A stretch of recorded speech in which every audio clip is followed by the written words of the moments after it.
मेरे हिंदुस्तान को हिंदू राष्ट्र दर्जा क्यों ना मिले, सनातन राष्ट्र क्यों ना बनेगी, बनना चाहिए। और धीरेन्द्र शास्त्री जी महाराज साहब वो एक साधु संत है साहब, जिन्होंने एक अलग जगह पूरे संपूर्ण भारत में साहब, मैं तो उनका ऋण शायद ये भारत की जनता कभी नहीं चुका पाएगी। जिस हिसाब से उन्होंने जो अलग जगह है, जो युवाओं को और देश की जनता को जो जागृत किया है सब, वो अविकल्पीय है सब।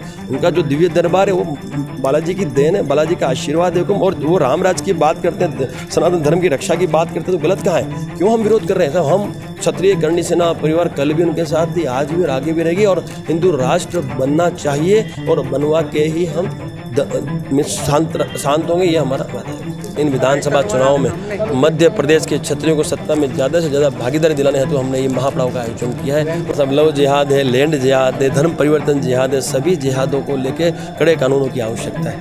3 बजे तक का अल्टीमेटम हमने सरकार को दिया। 3 बजे तक यदि ये लोग हमारी बातों में सहमति दर्ज नहीं करते तो यहाँ से हम सारे कूच करेंगे सचिवालय की ओर। क्षत्रिय समाज की क्या प्रमुख मांगे जिनको लेकर इतना बड़ा प्रदर्शन किया जा रहा है? ऐसा है साहब, आज भोपाल मध्य प्रदेश में क्षत्रिय एकता महापड़ाव का आयोजन क्षत्रिय करणी सेना परिवार द्वारा समस्त क्षत्रियों को साथ में लेकर किया गया है।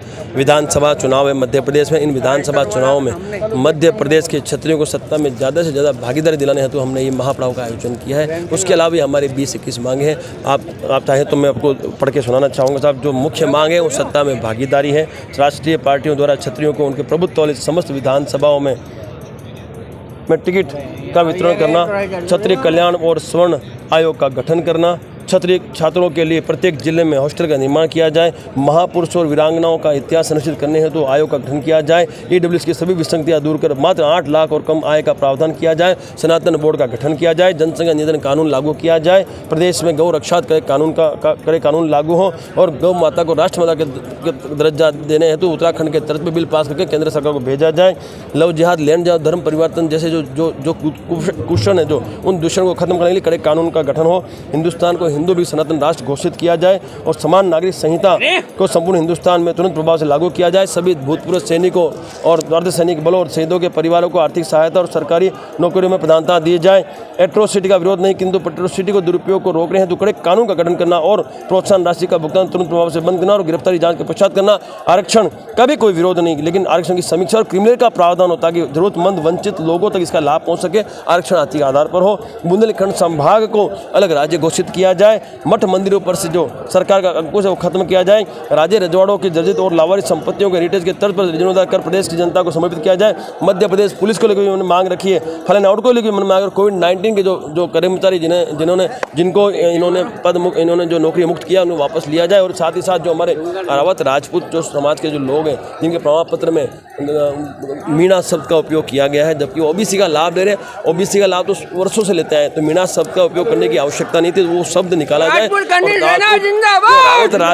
रावत राजपूत जो है हमारे, उन्हें प्रमाण पत्र में ये करेक्शन करके उन्हें सम्मान दिया जाए। हिंदू राष्ट्र की मांग धीरेन्द्र शास्त्री ने भी की और लव जिहाद को मध्य प्रदेश में कानून बनाया जा चुका है, उसको ऐसा है सब। लव जिहाद है, लैंड जिहाद है, धर्म परिवर्तन जिहाद है, सभी जिहादों को लेके कड़े कानूनों की आवश्यकता है। पहली बात तो रहा हिंदू राष्ट्र। सर मुझे बताइए, जब इस देश का विभाजन हुआ, जब पड़ोसी मुल्क को मुस्लिम राष्ट्र का दर्जा मिल गया, तो मेरे हिंदुस्तान को हिंदू राष्ट्र दर्जा क्यों ना मिले, सनातन राष्ट्र क्यों ना बनेगी, बनना चाहिए। और धीरेन्द्र शास्त्री जी महाराज साहब वो एक साधु संत है साहब, जिन्होंने एक अलग जगह ये पूरे संपूर्ण भारत में साहब, मैं तो उनका ऋण शायद ये भारत की जनता कभी नहीं चुका पाएगी। जिस हिसाब से उन्होंने जो अलग जगह है, जो युवाओं को और देश की जनता को जो जागृत किया है सब, वो अविकल्पीय है सब। उनका जो दिव्य दरबार है वो बालाजी की देन है, बालाजी का आशीर्वाद है। और वो रामराज की बात करते हैं, सनातन धर्म की रक्षा की बात करते हैं, तो गलत कहाँ है? क्यों हम विरोध कर रहे हैं साहब? हम क्षत्रिय करणी सेना परिवार कल भी उनके साथ थी, आज भी और आगे भी रहेगी। और हिंदू राष्ट्र बनना चाहिए और बनवा के ही हम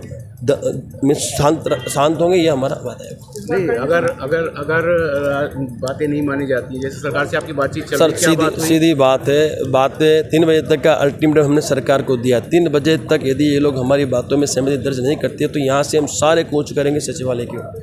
हम यहाँ से कूच करेंगे, हम जाएंगे और हमारी मांगों को मनवा के ही मंच छोड़ेंगे। और नहीं, फिर भी हमारी उपेक्षा होती नहीं मानते हैं तो निर्दलीय उम्मीदवार इस बार इन चुनाव में क्षत्रिय करणी सेना परिवार खड़े करेगी। उन विधानसभाओं में जिन विधानसभा हमारी भरपूर संख्या, हमने तो 80 से 100 विधानसभा की टिकटें मांगी है, उन विधानसभाओं की मांगी जहाँ हमारी भरपूर संख्या है, बाकी हमने नहीं मांगी इनसे। और हम तो ये भी कहते हैं कि जो आपके कार्यकर्ता है, जो आपके साथ सालों से काम करें, उन्हें दीजिए आप, लेकिन हमारा क्षत्रिय हो और उन विधानसभा से जिस विधान भरपूर संख्या, तो हम उसमें उनको पूरा समर्थन, भरपूर समर्थन करेंगे, हम बिल्कुल कमर कस के उसके लिए काम करेंगे। तो हम तो हर हाल में थे, हमारा एक ही लक्ष्य है, संपूर्ण भारत में क्षत्रियों को सत्ता में स्थापित करें। अब जनता की सेवा क्षत्रिय करेंगे।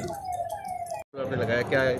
सर मैं तो कहता हूँ इनसे, हाँ, बिल्कुल सर, इनसे मैं सही कहूँ तो इस भारतवर्ष के इनसे बड़े भगवान हो ही नहीं सकते, जिन्होंने भारतवर्ष की रक्षा की, भारतीयों की रक्षा की। और आज हम यदि मुगलों से बचे हैं और टोपियों से बचे हैं तो उनका जो श्रेय जाता है तो इन लोगों को जाता है सर, है ना। तो मैं इनका भक्त हूँ, मैं इनको पूजता हूँ, और मैं जो देश के युवा है उन्हें ये बताना चाहता हूँ कि सही में जो कोई हीरो है इस देश के तो ये यही लोग हैं जो महापुरुष हैं। क्योंकि सबका तो मैं फोटो बना नहीं सकता, बाकी अनगिनत महापुरुष है, अनगिनत वीरांगना है, हमें उनको याद करना चाहिए। और मैं कहीं ना कहीं हमारे समाज से ये भी कहना चाहता हूँ, मैं सनातनियों से ये कहना चाहता हूँ, सनातनियों से ये कहना चाहता हूँ कि जितने भी अपने महापुरुष हैं, आज आप सब जगह देख रहे हैं कहीं ना कहीं हमारे महापुरुषों की चोरी हो रही है, उनके नाम की चोरी, उनकी जातियों की चोरी हो रही है। उसे रोकने के लिए हमें उनको साल में एटलीस्ट एक बार जयंती पे याद तो करना पड़ेगा, नहीं तो कोई भी लावारिस छोड़े तो कोई भी लेके चला जाएगा। तो मैं आपके मतलब ये कहूँगा जनता को कि आप सनातनी जितने भी है वो महापुरुषों का संरक्षण करें, उनका मान सम्मान बढ़ाने के लिए जयंती का उनका आयोजन करें।